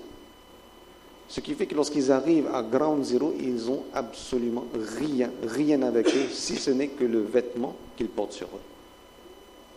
Alors il y a un sati qui disait, qui était avec nous, donc lui de ses propres yeux, il a vu, il dit, lorsqu'il y a quelques mois de ça, après Bakrid, lorsqu'il est allé à Ground Zero, et à cette époque c'était encore possible, maintenant c'est plus possible, on voulait y aller, bon c'était possible mais c'était un peu risqué et on n'avait pas le temps. Donc lui est allé à Ground Zero et il dit qu'il a vu les gens lorsqu'ils arrivaient, ils n'avaient pas mangé depuis une semaine. Les gens mangeaient les feuilles des arbres. Il dit il a vu devant ses yeux 9 enfants mourir devant ses yeux, à Ground Zero. Il avait un paquet de biscuits. Il a commencé à distribuer ce paquet de biscuits. Les gens couraient derrière lui comme des animaux sauvages. Il est retourné à Chittagong ou à Cox's Bazar. À Cox's Bazar, parce que son beau-père était quelqu'un de riche et qui avait beaucoup de magasins. Il est allé prendre toutes les victuailles, tous les biscuits qu'il avait dans les magasins de son beau-père et il les a ramenés, il les a distribués. Il dit c'était ça, comme ça qu'ils arrivaient, et comme ça, c'est encore comme ça qu'ils arrivent au Bangladesh. Ils sont totalement dépouillés. Ils n'ont rien, absolument rien. Même le vêtement, il n'y a même pas de vêtements de rechange. Et les enfants sont à moitié nus. C'est des choses qu'on entend, c'est incompréhensible, c'est au-delà de l'entendement humain, de l'acceptation de ce qu'un être humain puisse accepter du point de vue de l'humanisme, on va dire. Alors il dit que pendant quelque temps, donc, il y a des aides extérieures qui ont pu organiser sur place l'accueil de ces gens à Ground Zero. Ça veut dire que pendant quelque temps, ils ont pu mettre en place une distribution de nourriture lorsque les gens arrivent, immédiatement pouvoir leur donner à manger, à boire. Et il y a même des gens qui ont proposé, lorsque les passeurs arrivent en bateau, des aides de l'extérieur, je ne dirais pas de quel pays, qui ont dit même aux passeurs de bateau, nous allons vous payer mais ne dépouillez pas ces gens-là. Jusqu'à cette limite, ils sont partis qu'on va payer pour vous le bateau, le passage, mais ne prenez pas l'argent de ces gens-là. Mais comme depuis, ils ont mis des mines, maintenant ce passage maintenant est totalement fermé. Donc les gens passent par un autre chemin, bien plus long. Donc lorsqu'ils arrivent dans les camps, l'armée les prend en charge, les met dans un camp provisoire dans le camp, qui est déjà très rudimentaire. C'est un camp encore plus rudimentaire. Là, ils restent pendant quelques temps, le temps de trouver un endroit pour qu'ils puissent s'installer. Alors c'est quoi l'installation? C'est une maison, c'est des bâches qui tiennent sur des bambous tressés, on va dire. Il n'y a pas de fenêtre, il y a une seule entrée, une porte. De jour comme de nuit, il fait obscur dedans. Et c'est des familles qui vivent dedans, dans la promiscuité. Hommes, femmes, enfants, tous là-dedans. Il n'y a pas de lumière la nuit. Sur le sol, c'est du sable. Donc il y a absolument aucun sanitaire, pas de toilettes. Il y a quelques toilettes qui sont construites, disséminées un peu dans les camps qui ont été construits. C'est quoi les toilettes aussi? C'est un trou avec, on va dire, des petits morceaux de béton, une dalle, et on fait des besoins comme ça. Il y a des puits qui sont construits. Ça, alhamdoulilah, il y a pas mal de puits. C'est une région qui est très arrosée, pas mal de puits. Mais là aussi, avec tellement de puits qui ont été construits, l'eau n'est même plus accessible à 20 mètres. Maintenant, il faut creuser jusqu'à 300, 400, 500 mètres pour avoir de l'eau potable. Là aussi, c'est un besoin supplémentaire qui vient d'apparaître. Donc ces gens-là, ils vivent là-dedans, comme ça, dans ces maisons-là. Donc là aussi, dans la promiscuité, etc. Imaginez quelle vie ces hommes, femmes ont dans ces conditions-là. Et lorsqu'il y a la chaleur, la période de chaleur, il fait tellement chaud qu'ils ne peuvent pas rester même dans les huttes, on va dire. Ils sont obligés de rester à l'extérieur. Et là, ils vivent, les maisons sont entassées les uns à côté des autres. Les maisons sont collées les uns à côté des autres. Il n'y a pas de chemin, etc. C'est pas quadrillé, c'est des maisons qui sont entassées. Il y en a sur des collines, il y en a sur en bas des collines, il y en a sur les flancs des collines. Partout. Partout où on peut construire, on construit. Et donc, lorsqu'ils arrivent, ils attendent qu'on trouve un endroit pour les loger, entre guillemets, si on peut appeler ça un logement, pour les mettre. Et là, ils sont là, dedans, et maintenant, ils sont totalement à la merci des aides humanitaires. Donc ça, c'est... Je vais illustrer parce que... Bon, il n'y a plus grand-chose à dire. Mufti Sahab a déjà tout expliqué. Hein. Donc je vais juste peut-être rapporter quelques confirmations, enfin quelques explications sur certaines choses, mais Mufti Sahab a déjà tout dit. Il n'y a plus rien à ajouter. Hein. La première chose, c'est que la démarche qui a été faite au nom des Réunionnais est une démarche officielle, qui a pris du temps. Mais alhamdoulilah, avec le souci de garantir l'opération, parce que tout était au rouge. Des barbus qui se déplacent à l'étranger avec de l'argent, à cette époque-là, ça fait peur tout le monde. Donc il était nécessaire et important de rassurer tout le monde. Donc nous avons fait des démarches auprès de la préfecture, auprès des autorités de police, auprès de tout le monde, alhamdoulilah, afin de garantir que cette opération est la plus transparente. Et alhamdoulilah, Allah subhanahu wa ta'ala nous a beaucoup aidés. Dans les premiers diapos, on avait montré les graphiques des dons. Wallah, les Réunionnais, vous avez tous été très généreux. Nous avons eu plus de 213 000 €. Et alhamdoulilah, une partie a été utilisée donc avec la diapo où il y avait le détail. Donc ça, c'est une partie. Nous disposons encore d'une seconde partie, Inch'Allah. Comme l'avait dit Mufti Sahab, donc je vais juste vous illustrer les explications de Mufti Sahab. À chaque entrée dans un camp, vous passez par un checkpoint contrôlé par l'armée. L'armée veut savoir qu'est-ce qui rentre, qu'est-ce qui sort. Tout est contrôlé. Et c'est à partir de là que l'armée va orienter les aides. Tout ce que l'on voit autour de nous, ce n'est que désolation. C'est des maisons plus que rudimentaires. En fait, ce n'est même pas des maisons. C'est 4 morceaux de bambou avec de la bâche. Alors pour les messieurs qui sont tous ici présents, vous avez tous été, alhamdoulilah, j'espère, dans un djor. Et sous les tentes du djor, il fait très chaud. Pourtant, la tente, elle est haut. Imaginez la chaleur qu'il y a là-dedans. Il n'y a pas d'aération, il n'y a rien. Il faut savoir, comme l'a dit Mufti Sahab, ce sont des camps qui sont installés dans la campagne. Donc on a défriché des zones pour eux. Donc ce sont des zones qui, à l'origine, ne sont pas habitables. Ce sont des zones qui ne sont pas faites pour recevoir de la population. Mais on a mis ces gens-là. On les a conditionnés dans ces zones-là. Donc il a fallu créer de l'infrastructure autour. Il n'y a aucune lumière dans les camps. À 17h, tout le monde doit quitter les camps. Il n'y a strictement aucune lumière. Les seules parties des camps où il y a la lumière, c'est les camps des Rohingyas qui datent depuis 1980. Une fois que vous rentrez dedans, ben vous ne voyez que ça. Partout, partout, dans les coins, dans les montagnes, des camps, des camps, des camps. Sur la photo de gauche, ce sont les toilettes qui sont en train de construire un peu partout. Parce qu'imaginez, il n'y avait pas de sanitaire. Il n'existait pas de sanitaire. 1 million de personnes condensées dans un lieu, et ben ça crée des conditions d'hygiène extrêmement difficiles et terribles. Donc, alhamdoulilah, ce problème-là est en train d'être résorbé. Mais ce qui vous frappe, dans un premier temps, c'est que vous traversez des camps en quantité partout, mais avec une vétusté énorme. On se demande même comment des gens peuvent vivre dedans. Ça, c'est une cabane qu'on ferait pour des enfants pour jouer. Eux, ils vivent là-dedans. Et ils vivent en grand nombre. Donc, donc partout, il n'y a que des camps dispersés. Donc il y a 16 camps en tout sur cette région qui est à 2h30 de Cox's Bazar. Il faut bien comprendre le raisonnement du gouvernement bengalais. S'ils font rentrer 800 000 personnes dans la ville, ça serait ingérable pour eux. Donc il faut comprendre.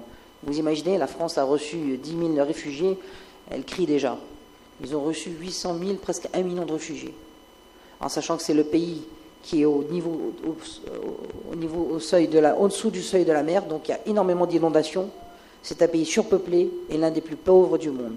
Ils ont accepté de recevoir quasiment tout le peuple Rohingya de la Birmanie. Donc lors de la première distribution, nous avons pu voir, comme vous voyez derrière moi, l'illustration des premiers registres où toutes les familles sont recensées, hommes, femmes, et à travers ce registre-là, l'armée surveille le recensement et la distribution. Une famille ne peut pas recevoir de l'eau. Un enfant, quand il vient chercher un colis alimentaire, c'est que ses parents ne peuvent pas venir prendre. Ses parents sont malades, ou il n'a pas de parents. On a recensé dans certains camps 7000 enfants orphelins. Et dans certaines zones, il n'y a pas d'hommes. Il y a énormément d'enfants et de femmes. Tous les hommes ont été exécutés. Ensuite, l'armée, systématiquement, quand nous faisons une distribution, vérifie ce qu'il y a dans les colis. C'est juste un contrôle comme une sorte de contrôle de qualité, si vous voulez. L'armée veut vérifier que ce qu'on distribue à la population Rohingya. Comme Mufti Sahab l'a déjà dit, ils ont été très contents de voir ce que nous faisons. D'habitude, la plupart des ONG distribuent 3 produits. Alhamdulillah, nous avons fait, nous, le nécessaire pour distribuer beaucoup plus de produits, une grande diversité et en plus grande qualité. Pour peut-être, certes, nous avons donné que 4100 colis, mais avec l'espoir que ça dure plus longtemps chez les familles. Ce qui est difficile à supporter, c'est quand nous commençons une distribution, nous savons pertinemment qu'il n'y aura jamais assez de colis. Quand vous voyez la foule de gens qui est en train de s'aligner, qui sont en train de s'attendre, qui attendent la distribution, et quand le camion arrive et qu'on fait descendre les colis, on sait d'avance qu'il n'y aura jamais assez. Alhamdulillah, donc nous avons pu distribuer les 2000 couvertures. Alors, il fait très chaud la journée, et le soir, il fait froid. On n'est pas encore en plein hiver. Fin décembre, janvier, on sera en plein hiver. Donc, alhamdulillah, c'est sous le conseil des ONG locaux que nous avons pris l'initiative d'acheter donc, des couvertures. Donc, pareil, les camps de réfugiés sont partout. Vous avez donc, cette illustration représente une mosquée. Alors, une mosquée, là-bas, c'est 4 piliers en bambou, un sol en béton, des toits en tôle et le toit en tôle, les murs en tôle et le toit en tôle. La mosquée doit faire environ 5 mètres de largeur sur 10 à 12 mètres de longueur. Il y a des petites mosquées donc comme ça, partout réparties dans le camp. C'est bon dans les dimensions. Inch'Allah, par la grâce d'Allah et vos dons, nous allons construire une mosquée de ce type-là. Donc, je ne vous cache pas qu'on a dû négocier comme avec Mufti Sahab pour pouvoir mettre des diapos. Donc, on voulait quand même illustrer pour montrer que ces gens attendent comme du bétail. Ils sont résignés, ils sont disciplinés, et ils savent que pour eux, ils n'ont pas le choix. Parce que si ce jour-là, le jour de la distribution, ils ne viennent pas prendre leur colis, c'est fini pour eux. Donc ces gens-là viennent, quoi qu'il arrive, et ils attendent des heures. Car nous, quand on arrive, On a quitté notre camp, on a pris nos petits déjeuners, on va crier un petit peu parce qu'on a fait nos 2 heures de route, mais ces gens-là sont déjà depuis 3-4 heures debout, parce qu'ils veulent être sûrs de recevoir leur aide alimentaire. Et comme l'a dit Mufti Sab, il y a des vieillards, des enfants, etc. Les femmes et les hommes sont séparés. Mais tout se passe sous le contrôle de l'armée. Et il faut savoir que l'armée lui-même est contrôlée. Il y a un service bengalais qui contrôle que l'armée fait aussi son travail. Alors une petite anecdote, peut-être que je préfère vous souligner, l'importance d'être quand même sur le terrain.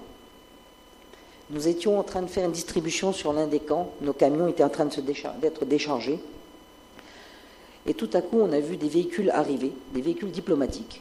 3 véhicules sont arrivés, des hommes en costume sont descendus, des policiers du centre-ville, des photographes, un certain nombre de photographes. Et là où nous avions disposé nos propres produits, ils ont mis une bâche. Ils ont mis une bâche avec le drapeau de la Suède, le drapeau du Bangladesh, et les personnes ont commencé à prendre nos produits et les distribuer. Alors, on était choqués, on est partis là, on dit, mais qu'est-ce que vous êtes en train de faire là? Et le diplomate me dit, monsieur, on aide les Rohingyas. Je dis, machallah, c'est bien, mais vous aidez les Rohingyas avec nos dons à nous. Et le monsieur m'explique qu'il a des camions qui vont arriver, donc pour gagner du temps, il fait cette distribution-là, et comme c'est une distribution officielle, donc les photographes prennent des photos. Alors j'ai commencé à hausser le ton, mais on n'est pas chez nous, je ne suis pas Rambo, il y a des policiers et des militaires partout, donc j'insiste, et j'ai beau expliquer, parce qu'on a en face de nous des gens qui sont musulmans comme nous. Les militaires sont venus me voir et m'ont dit, monsieur, ne dites rien, laissez-les prendre leurs photos et ils vont partir.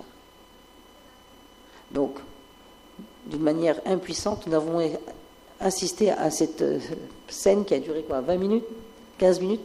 Donc une fois qu'il a pris les photos, qu'il a fait quelques distributions, il a retiré sa bâche et il est parti. Mais ça a soulevé le point que être présent sur le terrain est quand même nécessaire. Alhamdulillah, Allah subhanahu wa ta'ala, tout le long du voyage, nous a permis d'être accompagnés par des gens fiables, des gens honnêtes, des gens qui ont été réactifs, qui nous ont aidés. Pareil, imaginons que nous n'aurions pas été présents à ce moment-là. Eh bien, ça se trouve que d'autres personnes mal intentionnées auraient fait la distribution de vos dons à leur nom. Bon, je vais fermer la parenthèse. Donc voilà, alors c'est sur ce camp-là en plus. Donc, alhamdulillah, donc, nous avons distribué sur 3 jours l'aide alimentaire, des 4100 colis. Et ici, vous avez l'illustration du Malkaz, du fameux Malkaz que Mufti Sab m'a expliqué. Donc, alhamdulillah, par la grâce d'Allah.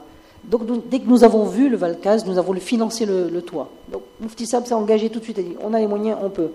Mais alhamdulillah, dans ce genre de situation, certaines personnes se concurrencent dans les hasanat. Les gens de Bombay, ils ont dit, non, nous on prend le toit. Mais, alhamdulillah, n'ayez aucune crainte, nous on a pris le sol, on a déjà entamé les travaux, donc Inch'Allah, comme vous pouvez le voir derrière, le sol du Malkaz entier est pris en compte par les frères et sœurs de l'île de la Réunion. Alhamdulillah. Ici, vous avez un petit peu ce que sont les madrassas les mieux équipés. Là, vous avez une madrassa qui est bien équipée. Alors, vous pouvez voir, il n'y a pas grand-chose. Il n'y a quasiment rien. Et ça, c'est une super madrassa là-bas. D'accord ? Après, on a pu voir d'autres petits camps où les enfants, vous voyez, ils apprennent sur des morceaux de goni. Ils sont tous assis sur un morceau de goni et ils apprennent leur lecture Coran là-dessus. Et ils sont contents parce qu'ils n'ont aucune activité culturelle ou quoi que ce soit. La madrasa, c'est vraiment un passe-temps. Ces enfants-là ne vivent pas, ils survivent. Nous avons distribué premier camp, les gens n'avaient pas eu à manger 1 semaine. Deuxième camp, les gens n'avaient pas eu à manger 2 semaines. Les gens pleurent. Les gens, ils demandent à manger. Et vous êtes là, vous êtes impuissants, même si c'est vous le distributeur. Et ces gens-là ont beaucoup d'espoir à travers nous. Quand vous assistez à cette scène-là, ça vous fait très très mal au cœur. Imaginez votre enfant qui vous dit « Papa, j'ai faim ». Vous lui dites quoi, vous ? Va, je vais t'acheter quelque chose, va regarder un frigidaire, va voir la maison. Là-bas, ces enfants, quand ils ont faim, là, il n'y a pas de solution. Les parents eux-mêmes n'ont rien à donner. La situation est tellement difficile là-bas que parfois, quand le alim que nous a rencontré nous avait dit que cette situation qu'il avait vue est bien pire que ce qu'il avait pu voir ailleurs, Nous, on ne comprenait pas. Mais là, on peut dire qu'il faut le voir pour le croire. Dans cette situation-là, on peut te dire qu'il faut croire pour voir. Et effectivement, nous avons vu que c'est extrêmement difficile. Mufti Sahab avait expliqué qu'il fallait mettre en place des puits où il faut prendre de l'eau sur des profondeurs plus importantes, parce qu'effectivement, il faut bien comprendre qu'ils ont quasiment épuisé toute l'eau à 10 mètres, 15 mètres, et puis l'eau n'est plus potable. Il y a eu tellement de déchets que l'eau sur les premières nappes phréatiques, 10 mètres, 20 mètres, ne sont plus potables. Donc il faut aller sur 300, 400, 500 mètres. Donc là, nous avons pu visiter un puits qui est c'est quand même un puits qui permet d'avoir de l'eau filtrée. Donc on nous a montré, ce sont les Turcs qui ont construit ce puits-là. Donc avec des machines, ça demande un investissement plus conséquent, mais ça permet d'avoir de l'eau 100% potable. Et enfin, alors ça, vous avez ici l'illustration de la mosquée du Cheikh al-Hadith Mouana Siddiqui. Cheikh al-Hadith que Mufti Luqman a expliqué, cet homme qui avait fui donc la Birmanie, Mashallah, ils nous ont accueillis comme si nous étions des ministres, alors que nous n'avons rien fait. Ils étaient tellement contents de nous voir. Je tiens juste à souligner une chose. Par la baraka de vos dons, nous avons pu faire beaucoup plus d'actions que ce que nous avions prévu. Alhamdulillah. Par la grâce de vos dons, Allah subhanahu wa ta'ala nous a permis d'aider. En plus, par exemple, la madrasa de Mouana Siddiqui, nous n'avions pas prévu, mais nous avons pu l'aider, etc. Donc voilà un petit peu. Vous avez ici une illustration des différentes ONG qui sont présentes sur place, là-bas. Alors c'est qu'une partie, il y en a bien d'autres. Il y a aussi Médecins du Monde, Médecins sans frontières. Ils ont des hôpitaux de fortune installés un peu partout avec pour stratégie d'employer que des médecins bengalais. Donc voilà un petit peu l'explication de ce voyage, alhamdoulilah, qui s'est passé avec l'aide d'Allah, grâce à vos dons.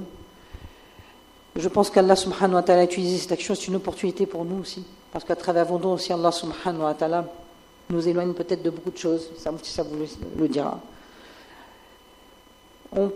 Il faut aller sur place pour se rendre compte de la difficulté. Quand des personnes nous disent « Mais pourquoi vous ne partez pas pendant les vacances ?» Quand des gens vous disent ça, on se rend bien compte quand on est là-bas qu'on est loin de comprendre la réalité. Parce que l'inconfort, la situation que subissent ces gens-là, c'est tellement dur que se dire « Mais non, mais plus tard, on va les aider. On a le temps. Regardez, c'est un sacrifice que nous avons fait, que vous avez fait, mais qui était nécessaire. Mais c'est une goutte d'eau que nous avons apportée. C'est une goutte d'eau, 800 000 personnes qu'il faut, 1 million de personnes qu'il faut aider à manger quotidiennement. Imaginez. Qu'est-ce qu'il faut mettre en place? Alors, nous avons récolté 200 000 €. Nous avons donné 4 100 colis. Mais c'est rien. Ce n'est rien. Mais alhamdulillah, Allah, il accepte.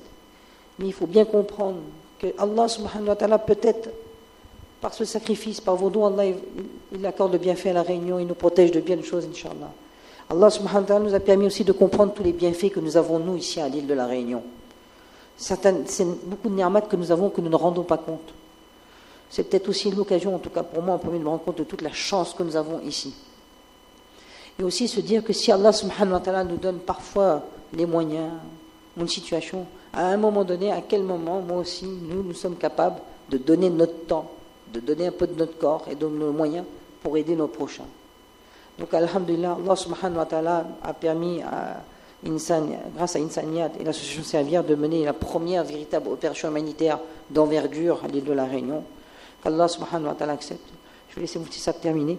Mais en tout cas, la situation est loin de se terminer. Les Rohingyas ne sont pas prêts de repartir chez eux. Alors, beaucoup de gens m'ont posé la question, est-ce qu'ils vont repartir?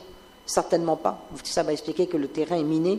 Et vous pouvez lire jusqu'à maintenant, les ONG et les Nations Unies n'ont aucune preuve que les autorités birmanes vont assurer la sécurité de ces populations-là. Donc ces gens-là n'ont pas l'intention de partir. Donc la question est la suivante. Quel devenir pour ces gens-là? Voilà.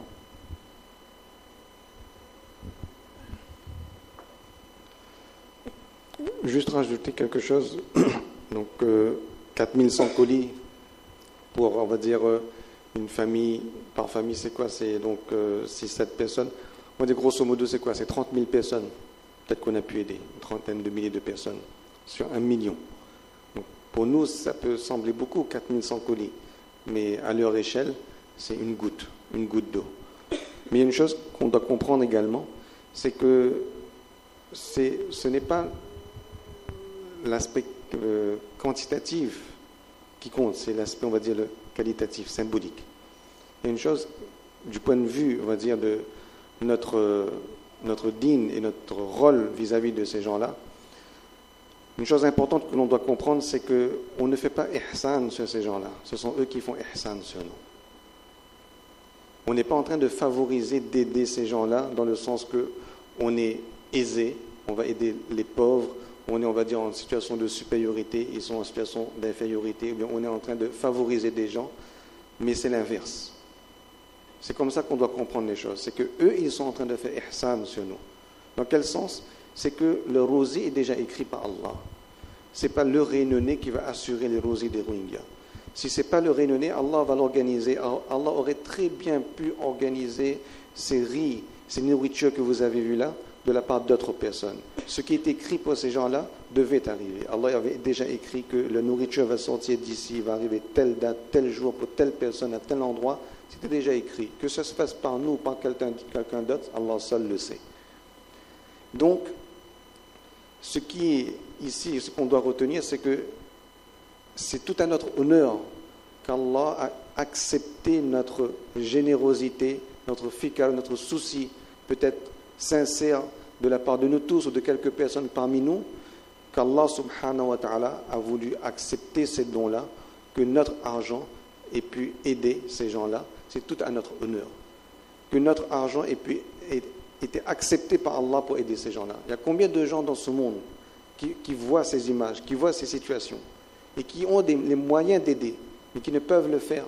Ils ne peuvent le faire parce qu'il n'y a pas des organisations qui sont mises en place, il n'y a pas les moyens qui sont mis en place.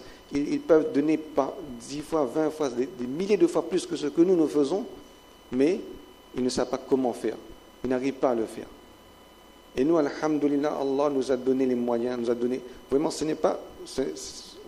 Rien n'est fait par hasard. Mais l'initiative de faire cette action humanitaire est venue, on va dire, de façon fortuite.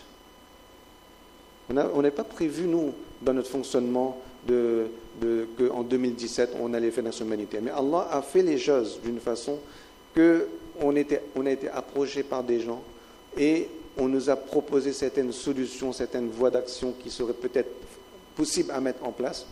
Et Allah a fait les choses. En un mois, organiser ça, c'est vraiment extraordinaire. Parce qu'on a rencontré des ONG là-bas, sur place, qui s'appelle Friendship.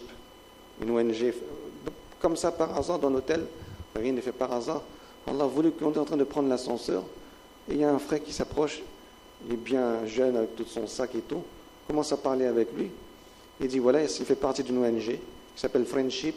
Ils sont basés à travers le monde. Ils ont une base à Paris, à côté de la gare du Nord. Ah, vous êtes français? Donc ça nous intéresse. Donc on parle avec lui, combien de temps vous êtes là? Ils sont là depuis quoi? 3 semaines. 3 semaines, plusieurs semaines ils sont là. Ils ont 3 équipes de personnes. 3 équipes de personnes pour mettre en place une action humanitaire. Une équipe, par exemple, pour aller chercher la nourriture, une équipe pour la logistique, une équipe pour tout ce qui est médical. Ça veut dire qu'ils ont besoin de 3 semaines, à plus de 3 semaines pour mettre en place ce que nous avons fait en 3 jours. Alors nous, on leur a dit, non, on est là pour 3 jours, puis on va partir, on a fait telle chose. Ils disent, ah bon, comment vous avez fait? Il dit, bon voilà, on a fait comme ça. Il dit, vous avez pu tout préparer en amont? Il dit, mais c'est extraordinaire. Mais il était complètement en admiration. Comment on a pu, nous, faire tout ce travail-là en amont et arriver en 3 jours, faire tout le travail. Et eux, ils prennent des semaines et des semaines avec un effectif beaucoup plus important pour mettre en place la même chose. Ça ne vient pas de nous. Ça vient d'Allah. Allah a voulu quelque chose, que quelque chose se fasse. Allah l'a fait. Mais le fait qu'on soit utilisé par Allah pour cette chose, cette bienfaisance, c'est à notre honneur, c'est à notre gain. C'est Allah qui fait une faveur sur nous. Et c'est comme ça qu'on doit comprendre cela. Donc même si notre don, même si ce qu'on donne, le petit 20 €, on a vu des enfants dans les madrasas donner 1 €, des centimes d'euros, parce qu'alhamdoulilah, on a pu faire comprendre également par l'intermédiaire de cette occasion, l'opportunité de cette occasion, faire comprendre aux enfants c'est quoi la mentalité de ta'awun dans l'islam, de l'entraide dans l'islam. Le fait de dépenser dans le chemin d'Allah, etc. Une occasion pédagogique également pour nos jeunes. On a vu des jeunes venir. Il y a un jeune qui est venu, il a dit, papa, ce week-end, tu ne m'achètes pas à manger sorbet ou hamburger, je ne sais pas quoi, mais l'argent, je donne au Rohingya. Un jeune. La sincérité d'un enfant peut ouvrir toutes les voies. Mais c'est ça qu'on doit comprendre. On ne regarde pas la quantité, on regarde la qualité et le caractère symbolique de ce que l'on fait. La récompense qu'Allah va nous accorder. Pour que le jour de Qiyamah, lorsqu'on sera debout devant Allah, on pourra peut-être dire, oh Allah, j'ai essayé de faire quelque chose. J'ai essayé de faire quelque chose. J'ai pu faire quelque chose. Au moins devant Allah, on pourra apporter au moins quelque chose devant Allah subhanahu wa ta'ala au jour de Qiyamah. Parce que ces gens-là aussi seront là debout. Et aussi, ils seront là, et ce seront leurs droits.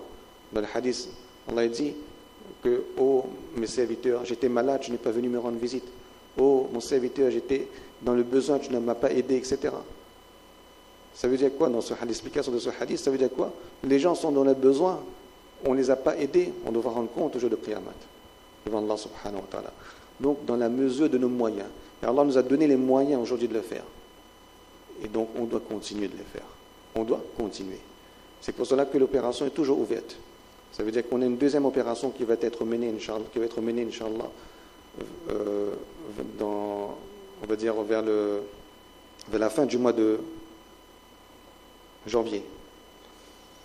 Une autre opération qui va être menée, comme vous avez dit, il y a une partie des dons qui est en cours de traitement pour une deuxième opération. Mais ça ne veut pas dire qu'on s'arrête là. Autant que possible, on doit continuer autant que possible à aider à faire ce ta'awoun. Bien sûr, il y a des priorités. Parce qu'il y a des gens chez nous, à Madagascar, à Mayotte, etc., qui sont dans le besoin. Mais il y a des gens qui sont dans de plus grands besoins. Et si on a les moyens également d'aider ces gens-là, on doit continuer de le faire. Même si c'est peu, mais continuer de le faire. Ça va être, Inch'Allah, en retour d'investissement. Regardez, vous avez vu le nombre de choses qu'Allah nous a permis de faire du point de vue du din. Quel meilleur investissement que cela. Demain, c'est un Rohingya. Il y a des tahfizul Qur'an, j'ai oublié de préciser. Il y a des madrasas, des maktab et des madrasas de tahfizul Qur'an. En grande quantité des madrasas où les enfants deviennent hafizul Qur'an. Rohingya qui devient hafizul Qur'an, c'était impensable pour eux dans leur pays. Donc imaginez l'investissement le retour d'investissement qu'on peut obtenir de ce qu'on pourrait faire pour ces gens-là. C'est pour ça qu'on doit continuer. On doit continuer, qu'Allah nous donne le tawfiq de continuer. Une chose également, c'est très important, c'est de comprendre que nous aussi, nous avons besoin de vivre dans la simplicité. De vivre dans la simplicité. Pourquoi? Plus on va adopter une vie simple, plus on aura les moyens d'aider ceux qui sont dans le besoin. Plus on va s'entourer de confort. On va augmenter le confort inutile ou bien le confort excessif. On va chercher à dépenser pour des choses qui sont superflues, qui ne correspondent pas à nos besoins. Eh bien, c'est de l'argent qui aurait pu être utilisé pour aider la Ummah qui est en difficulté. Et plus cette Ummah va adopter la simplicité dans sa vie, eh bien, plus on va pouvoir dégager les moyens d'aider la Ummah. Donc, la simplicité dans notre vie. Et deuxième chose, on va dire, c'est shukriya. Comme on avait dit, notre frère Yunus a dit, c'est remercier Allah pour les bienfaits qu'il nous a donnés. Vraiment, lorsqu'on a mis les pieds dans ces camps-là, lorsque vous vous asseyez avec votre famille à table et que vous mangez avec vos enfants, eh bien, vous n'avez plus les mêmes pensées que vous aviez avant. Que si le repas ne correspond pas à votre goût, ou bien si le repas est simple ce jour-là, eh bien, vous ne pourrez plus vous permettre de faire une plainte quelconque. Une seule pensée pour ces gens-là, et vous comprenez quel bienfait, quel ni'mat Allah nous a accordé. Donc, remerciez Allah subhanahu wa ta'ala. Shukriya, toujours remercier Allah subhanahu wa ta'ala, parce qu'on ne sait jamais de quoi demain sera fait. En ce qui nous concerne, nous, en ce qui concerne ceux qui sont autour de nous. Donc, toujours remercier Allah subhanahu wa ta'ala. Tant qu'on va aider les autres, Allah va nous aider, Allah va nous protéger. Donc, c'est là l'appel que l'on fait ce soir, c'est que continuons, Inch'Allah. Il y a beaucoup de frères qui ont approché, ils ont demandé quand est-ce qu'on va lancer la prochaine opération, Inch'Allah. La prochaine opération est en cours. Il y a des frères également qui sont prêts, encore une deuxième phase, prêts pour se déplacer. Mais il y a un dernier point également que je voudrais également vous mentionner rapidement, c'est que l'association Servir est en partenariat avec la Fondation Insaniyat. On va dire la Fondation Insaniyat s'occupe de tout ce qui est la partie transfert d'argent, etc., parce qu'elle a les statuts habilités à faire cela. L'association Servir, on va dire, fait le travail de terrain. Mais tout cela a un coût. Tout cela a un coût. Les gens qui se sont déplacés cette fois-ci n'ont pas pris l'argent des donations pour le faire, pour supporter les coûts. Ils ont supporté les coûts en leur propre nom. Ils ont cherché leur propre, on va dire, sponsor pour pouvoir faire cette opération. Donc, on ne pourra pas multiplier indéfiniment cela en disant que chacun s'occupe de soi-même pour le déplacement. On a besoin également de l'aide dans ce sens-là. Que si on veut qu'un travail de qualité soit fait, un travail qui soit fait eh bien, de façon honnête, et on a vu la supervision, c'est nécessaire, c'est important, eh bien, il faut qu'également la communauté également comprenne qu'il y a des coûts et que ces coûts également doivent provenir de la communauté pour que cela puisse se perpétuer dans les meilleures conditions. Donc ça aussi, c'est quelque chose qu'il faut garder à l'esprit. On a déjà quelques personnes qui sont taillards, qui sont prêts pour le prochain déplacement. Donc on fait appel également à votre générosité pour que, de toute façon, quelle que soit la dépense que l'on va faire, ce soit récompensé même, que ce soit dans la nourriture, dans une masjid, un madrasa ou dans un billet, etc., ce sera récompensé.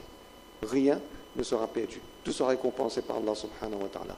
Donc Allah nous profite de comprendre ces quelques paroles et qu'Allah subhanahu wa ta'ala accepte le peu qu'on a fait et qu'Allah subhanahu wa ta'ala eh bien, vienne en aide à la Ummah. Et qu'Allah subhanahu wa ta'ala guide la Ummah et qu'Allah subhanahu wa ta'ala fasse que le sacrifice de ces gens-là eh bien, soit également un moyen de hidayat pour toute la Ummah et qu'Allah subhanahu wa ta'ala l'utilise pour toujours eh bien, jusqu'à notre dernier souffle pour les œuvres de bienfaisance. Wa akhiru da'wana alhamdulillahi rabbil alamin. Si vous avez des questions, on n'a pas donné la parole, mais éventuellement, si vous avez des questions, n'hésitez pas à les poser. Il se fait tard, on comprend qu'on a été un peu long peut-être, donc nous vous remercions pour votre attention et votre présence. Subhanallah, subhanakallah.